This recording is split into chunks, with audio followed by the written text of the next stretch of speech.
বাংলাদেশ থেকে আর্মেনিয়ায় কাজের সুযোগ কি শুধু পুরুষ মানুষদের জন্য, নাকি নারীরাও আসতে পারবেন এখানে? অনেকেই আমাকে প্রশ্ন করেছেন যে ভাই, আর্মেনিয়ায় কি নারীদের জন্য কোনো কাজ নেই? আবার কেউ কেউ প্রশ্ন করছেন তারা কি স্বামী স্ত্রী বা পরিবার নিয়ে এখানে এসে কাজ পাবেন কিনা, সেটেল হতে পারবেন কিনা। তো আমার সহজ সরল উত্তরটা হলো হ্যাঁ, আপনি অবশ্যই পারবেন। আর্মেনিয়াতে শুধু পুরুষ মানুষই না, এখানে নারীরাও সহজে ওয়ার্ক পারমিট বা ই ভিসা নিয়ে এসে ভালো বেতনে হোটেল, রেস্টুরেন্ট, সুপার শপ থেকে শুরু করে কনস্ট্রাকশনের বিভিন্ন ক্লিনিং সেক্টরে আপনি কাজ করতে পারবেন। তো আসসালামু আলাইকুম, আমি নাহিদ আর্মেনিয়া থেকে আপনাদের সাথে আছি। বিস্তারিত জানতে পুরো ভিডিওটি দেখুন, লাইক, কমেন্টস এবং সাবস্ক্রাইব করতে অবশ্যই ভুল করবেন না। আর্মেনিয়াতে কাজের বেতন সাধারণত অভিজ্ঞতার উপর নির্ভর করে নির্ধারিত হয় এবং কায়িক পরিশ্রম, যেটা শারীরিক পরিশ্রম, এই কাজগুলোতে পুরুষের উপার্জন কিছুটা বেশি হলেও ইনডোর সার্ভিস যেমন সেলসের কাজে নারীদের চাহিদা অনেক বেশি এদেশে। তো আর্মেনিয়ায় বর্তমান কর্মসংস্থান ও বেতন কাঠামোর উপরে ভিত্তি করে নারী ও পুরুষের কাজের সুযোগ এবং আনুমানিক মাসিক আয়ের একটি স্পষ্ট ধারণা দেওয়ার চেষ্টা করলাম। আশা করি পুরো ভিডিওটাই দেখবেন। হোটেল, রেস্টুরেন্ট ও হসপিটালিটি সেক্টরে নারীরা কাজ করতে পারবেন, যেমন ওয়েটার, হাউসকিপার, ফ্রন্ট ডেস্কে, ক্লিনার, ডিশওয়াশার ও ক্যাশিয়ার হিসেবে। পাশাপাশি উপরের সবগুলো কাজই পুরুষরা করতে পারবেন। সেই সাথে কিচেন হেল্পার, শেফ, কুক ইত্যাদি এই কাজগুলো করতে পারবেন। এই সেক্টরে কাজ করলে আনুমানিক বেতন আসবে 1,20,000 থেকে 2 লক্ষ ড্রাম, যা বাংলাদেশি টাকায় 35,000 থেকে 60,000 টাকা প্রায়।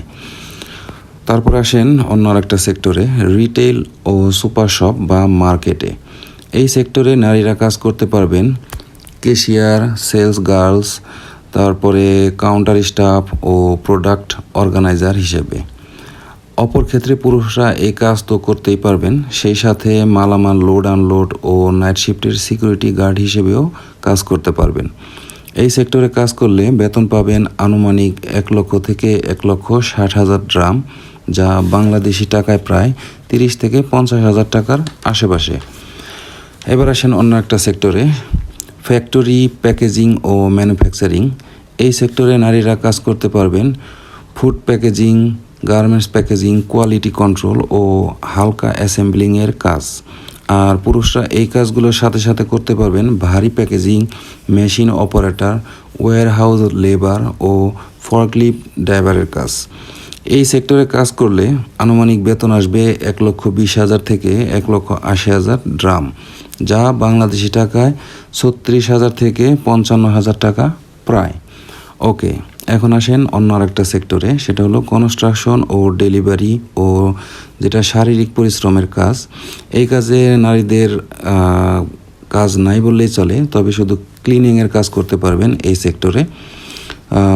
এই সেক্টরে পুরুষদের কাজ হলো রড মিস্ত্রি, রাজমিস্ত্রি, টাইলস ফিটিং, তারপরে পেইন্টিং এবং বাইক আর কার ডেলিভারি ম্যান হিসেবে, যেমন ইয়ানডেক্স, গ্লোবো বা আরও অনেক রয়েছে এই ডেলিভারি কোম্পানি। এই সেক্টরে আনুমানিক আপনাদের মাসিক আয় হতে পারে 1,80,000 থেকে 3 লক্ষ ড্রাম, যা বাংলাদেশি টাকায় প্রায় 55,000 থেকে শুরু করে 90,000 টাকা প্রায়। তো আসেন আরেকটা স্পেশাল যেগুলা একটা সেক্টর, যে সেক্টরটা হলো বিশেষ করে নারীদের জন্য। এই সেক্টরটা হলো বিউটি পার্লার, সেলুন ও কেয়ার গিভার সেক্টরে আর কি। যারা নারীরা কাজ করতে পারবেন এখানে বিউটিশিয়ান হিসেবে, মেকআপ আর্টিস্ট, নেল প্রসেসিং ও ফ্যামিলি কেয়ার গিভার বা বেবি সিটার হিসেবে। এখানে পুরুষরাও একটা কাজ করতে পারবেন, সেটা হলো যে পুরুষদের জন্য যে চুল কাটার যে জায়গাটা আছে, জেন্টস পার্লারে জেন্টস বারবার হিসেবে। আবার কোনো জিমে যদি আপনাদের অভিজ্ঞতা থাকে, বডি স্পেশালিস্ট হিসেবেও কাজ করতে পারবেন। এই সেক্টরে আনুমানিক বেতন আসবে 1,50,000 থেকে 2,50,000 ড্রাম, যা বাংলাদেশি টাকায় প্রায় 45,000 থেকে শুরু করে 75,000 টাকা, মানে মোটামুটি একটা আনুমানিক একটা ধারণা।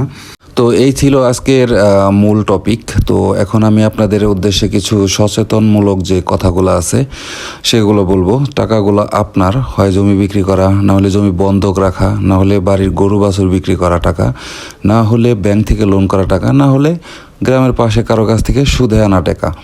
তো এই টাকাগুলো আপনার, যদি এই টাকা নিয়ে এক জায়গায় দেন, তারা যদি মেরে দেয় টাকাগুলা, তাহলে পূর্বে আপনার, আমার কিছুই হবে না। তারপরেও আমি আপনাদেরকে, যদিও অনধিকার চর্চা হয়ে যায়, তারপরেও আমি আপনাদেরকে একটা উপদেশ দিই। ছোট ভাই ব্রাদার মনে করেন, বড় ভাই ব্রাদার মনে করেন, বন্ধু মনে করেন, যেটাই হোক, আমি আপনাদের উদ্দেশ্যে সবসময় ভালোই আশা করি, চিন্তা করি, এর জন্যই উপদেশটা দেওয়া।